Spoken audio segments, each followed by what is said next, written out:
most clear evidence Michael Jordan's legacy is like no other. He's turning 50 tomorrow. He's been retired for 10 years. He warned in 2009 at his Hall of Fame induction that he may come back when he's 50.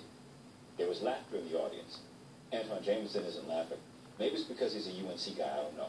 But he has no doubt that in the right situation, MJ could give a team 10 points, maybe 15 to 20 minutes a night, right now. Don't laugh. NBA Countdown Crew on Jordan's legacy.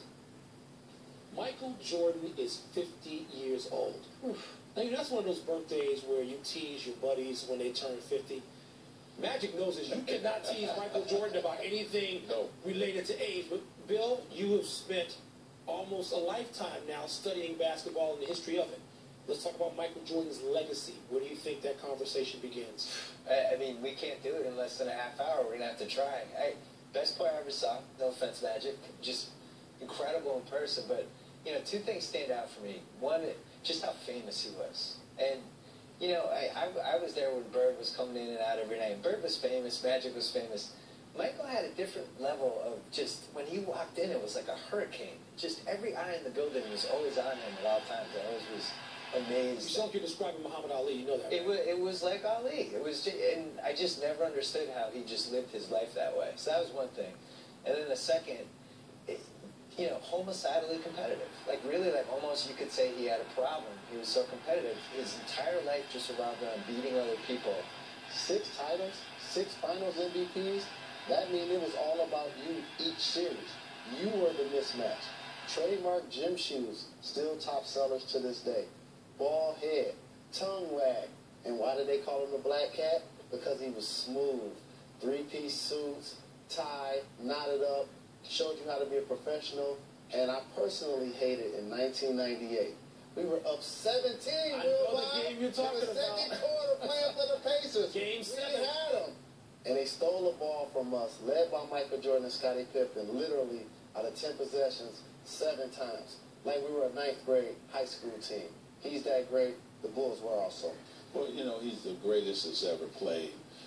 And you greatest who ever played. Yeah. You go right there. No question about it. And the thing that made Michael so special, he did it on the highest level. Michael Jordan always took his game to another level in the playoffs, like we've never seen before. And then he took the game global, Michael. See, we all got into kids' living rooms that live international. We would have never done that without Michael Jordan. Larry and I brought the game back, right? The games were on tape delay. Exactly. We put it on prime time, but Michael brought it to a whole nother level and took it international. And he's just a superstar.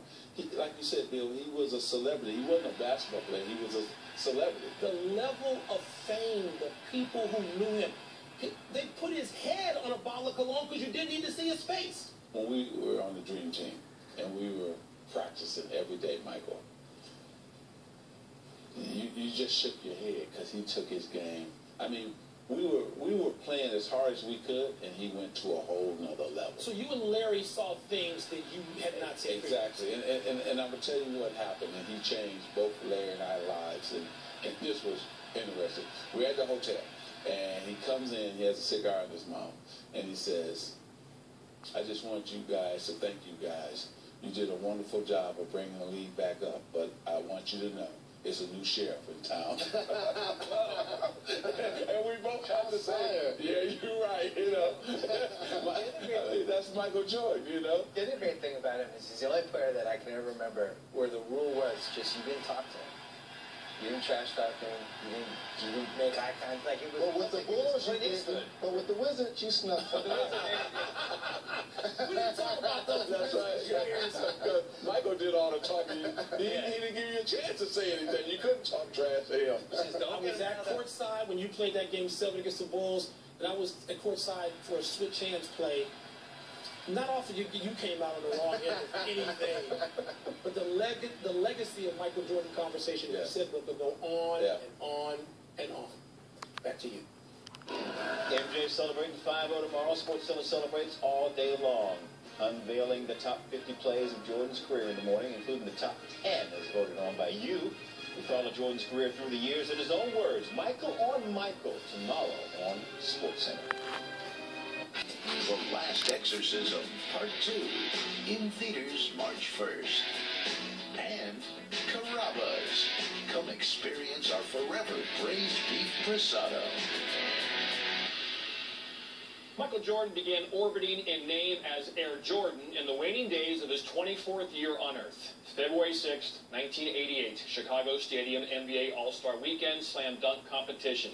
And what LeBron is missing out by not competing in the Slam Dunk contest, Jordan capitalized on those iconic images that keep him young forever and will also sell those shoes forever. For sure. Maybe LeBron just needs some competition, someone to go dunk for dunk with, to bring out the best in it. MJ had that on that February 9th. His name, Dominique Wilkins. The best slam dunk contest ever. There it is. Here we go. I can use it too. I do. It takes you back, don't it? It does. Michael Jordan, your defending champ from the 87 dunk contest in Seattle. Oh, and there he goes. Baseline, the reverse. 47. Okay, I'll take the Neek dunks, and he just goes 360 tomahawks hard. And look at that. Again, these beautiful slow-mo camera shots. LeBron, this is why you have to dunk. So Wilkins beat Jordan in the first round. All right, both advance to semis. Yeah, wipe the slates clean. Jordan, eye on the free throw line. Some inspiration from an NBA icon. I found the guy who started it all. Dr. J was sitting over there, he was looking at me, and he pointed, like, going back and do the free throw line. So he did that like spur of the moment. This wasn't a planned thing like it is now. He just went back and did his thing. More than 75 feet. Just a little over the line. Shucks, man. I can't do it. All right, so he gets his 50. What does Dominique do? I mean, people didn't do that back then. That was awe-inspiring. I mean, so tall, so powerful, so long. Oh, my. Windmill dunk. So Jordan outscores him in the semis. 145, 143. We go to the finals. In the finals, Wilkins' first dunk. Here he comes. Backboard, high off the backboard, finishing hard. Oh, my goodness, look at how high he got. And they all look better in slow-mo. Above the square. And then throws it down. That's a 50. All right, next is Jordan. The reverse again with the pump, and Wilkins is like, what? What? Well, of course, Michael had the home court advantage. Dominique had everything. Baseline windmill. Another 50. Jordan's second try. I don't know what you call that, but he just rocked everything. He only got a 47. The fans are like, boom! So Dominique can win it with a 48. Windmill two hands this time. And I guess between the boos and the two hands, it wasn't good enough. Yeah. Just a 45. Yeah, that gives a 49 to win, so I'm going free throw line again. And you know he's home, so that's a 50 right there. The legs just wiggling. 147, 145, Jordan beats Wilkins. And the judges allowed to leave Chicago unharmed, I guess. And that's where the Air Jordan symbol pretty much born. There you go. All right, tonight, Kobe Bryant.